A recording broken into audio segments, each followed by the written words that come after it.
Как да се защитаваме без да бъдем агресивни и как да концентрираме енергията си така, че нашата сила да ни пази от лошите намерения на околните. Но това учи индонезийската школа за енергийна защита Санди Мурти. Това е бойно изкуство за енергийна защита, базирано на традиционно тайноизточно познание. В България с Санди Мурти се занимават около 500 човека. Повечето от тях са били на обучение на остров Бали, където е създадена школата. Това е безконтактно бойно изкуство, което развива вътрешните сили и помага на човек да постигне хармония и щастие.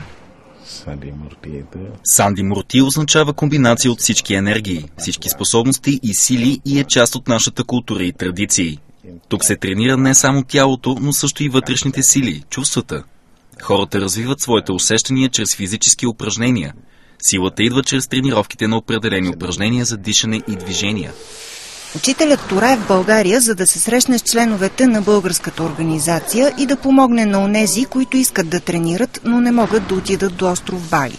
На специална церемония учителят отключва вътрешната енергия на човека, за да може той да прилага практиките и техниките. Всички хора тук имат инициация и тяхната енергия е готова за работа. Чрез тренировките те се научават как тяхната сила да ги пази от лошите намерения на околните. Според учителя Тора, тайната на успеха е в това да знаеш какво искаш и да го искаш много силно, да си концентриран и да си безстрашен. Иво Величков и Минчо Славов са едни от създателите на българската школа. И двамата са психолози и откриват в Санди Мурти отговора на вътрешните си търсения. Според Иво, безконтактната защита е нещо естествено, което всеки може да овладее. Няма нищо тайно, нищо секретно, нищо мистично няма в цялата история. Това са естествени механизми, които така могат да бъдат до голяма степен контролирани. Най-важното нещо, което човек постига, е това, което се говори навсякъде, във всички школи, във всички обучения. Състоянието, това е тренировка за ума, за състоянието на ума.